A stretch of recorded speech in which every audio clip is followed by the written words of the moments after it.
Name is Jose. I live in Piedecuesta and I am 24 years old. Every day I wake up early. I take a shower and have breakfast. Then I go to work. In the evening I study and exercise. In picture E A woman is talking.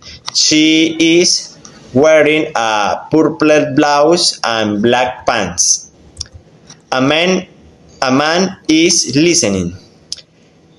He is wearing a white skirt and blue tie. A woman is writing.